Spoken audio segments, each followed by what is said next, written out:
مشکلات آ جاتی ہیں، تکلیفیں آ جاتی ہیں، زندگی میں حادثات ہو جاتے ہیں جو آپ نہیں چاہتے، جس کا آپ نے کبھی تصور نہیں کیا ہوتا، وہ کام بھی کئی دفعہ ہو جاتا ہے۔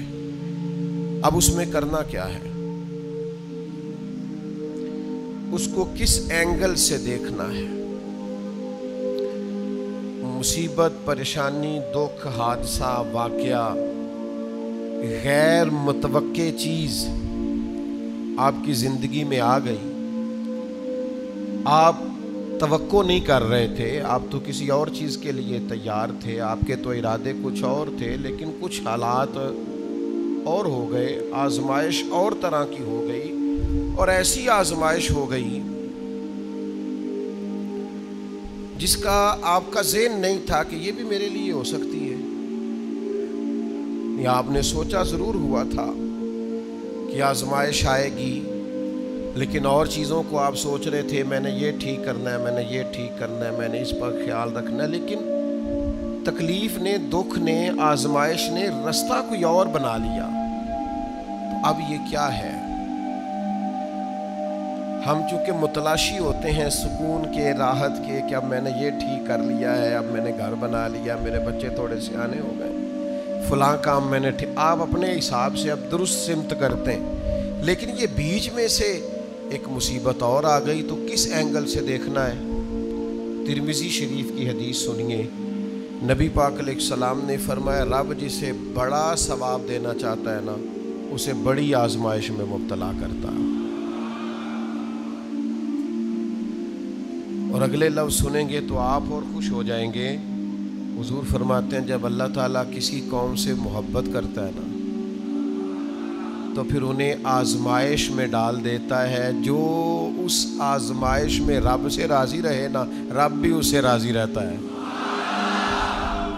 اور جو اس آزمائش میں ناراض ہو جائے نا، شکوے کرنے لگ جائے رب کے، اللہ بھی اس سے ناراض ہو جاتا ہے۔ آزمائشیں تو آئیں گی، دکھ تو آئیں گی، یہ آ جاتے ہیں، ان کا بڑا مزہ ہوتا ہے۔ آپ کو پتہ ہے زخموں کا بھی مزہ ہوتا ہے، زخم ٹھیک ہونے پہ آ جائے نا کبھی، اس پر انگلی رکھ کے دیکھے مزہ آتا ہے، اس پر ہلکی ہلکی خارش کرنے کو جی چاہتا ہے زخم، لیکن اگر پکا ہو جائے نا تو مزہ دینے لگ جاتا ہے۔ زخموں کو پکا لو،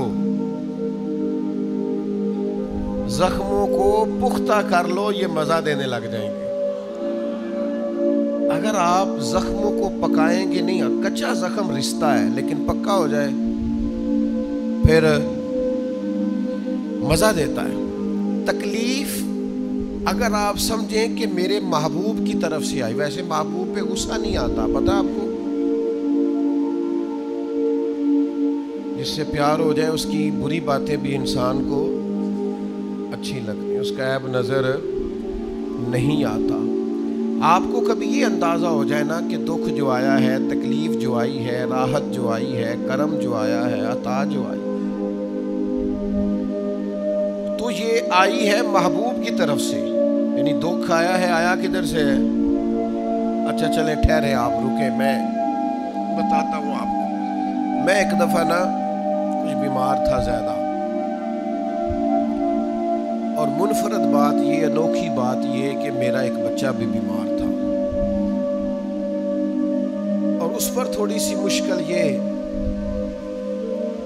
کہ کچھ چھوٹی موٹی ارد گرد کی پریشانیاں بھی تھیں، یہ تعمیری کام چل رہا ہے، فلانا کام چل رہا ہے، فلانا کام چل رہا ہے، تو سمجھ لیں 5 10 20 چیزیں کٹھی ہو گئیں، تو میری طبیعت پر کچھ بوجھ بن گیا،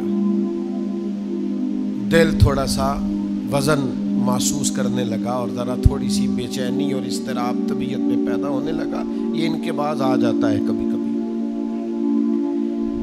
تو اس کی تدبیریں، اس کے معاملات بھی میں دیکھ رہا تھا، لیکن تھوڑا سا نا زیادہ ذہنی طور پر میں اپنے آپ کو تکلیف میں محسوس کرتا تھا۔ تو ایک رات میں تسبیح میرے ہاتھ میں تھی، تو میں حسبنا اللہ و نعم الوکیل، نعم المولا و نعم النصیر، اس کا میں وظیفہ پڑھ رہا تھا، تو پڑھتے پڑھتے میں نے نا سائیڈ چینج کی، رخ پھیرا، اچھا کبھی کبھی یہ ہوتا ہے کہ آپ کے اندر سے ہی دکھ اٹھ رہا ہوتا ہے اور کئی دفعہ آپ کے اندر سے ہی سکھ اٹھ آتا ہے، جواب آ جاتا ہے. یعنی آپ کا دل بھی تو مفتی ہے نا، وہ بھی تو فتوے جاری کرتا ہے نا. آپ کی روح بھی تو عالم ہے نا، وہ بھی تو آپ کو مسئلے بتاتی ہے نا. آپ کا ذہن بھی بہت بڑا، یہ کئی دفعہ جب اداس ہوتا ہے تو اس نے کوئی مایوسی سوچ لی یا طے کر لی، خوش ہوتا ہے تو اس نے اندر سے ہی کوئی نعمت تلاش لی.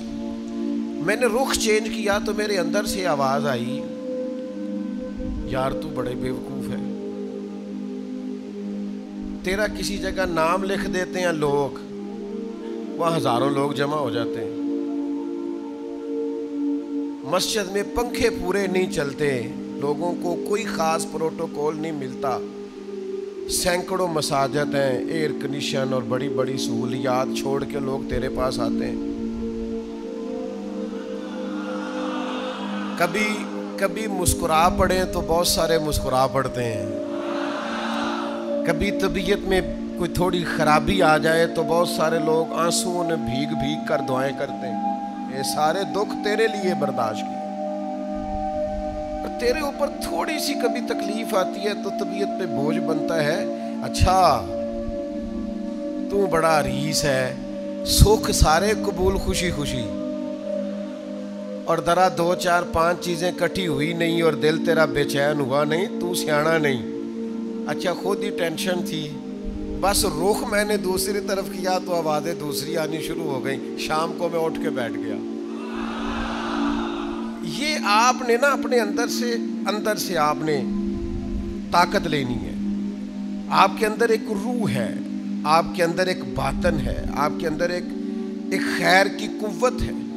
جب بھی کوئی مایوسی آئے نا، ایک سرکار کا فرمان سنیں. نبی پاک علیہ السلام نے فرمایا تمہیں اپنی بیوی کی کوئی عادت ناپسند ہو تو اسے بغض نہیں رکھنا. یا رسول اللہ کیا کریں؟ فرمایا اس عادت پہ غور کر لو جو تمہیں بڑی پسند ہے. آپ نے صرف کمزوریاں نہیں دیکھنی، آپ نے زندگی کے اندر خوبیاں بھی ملاحظہ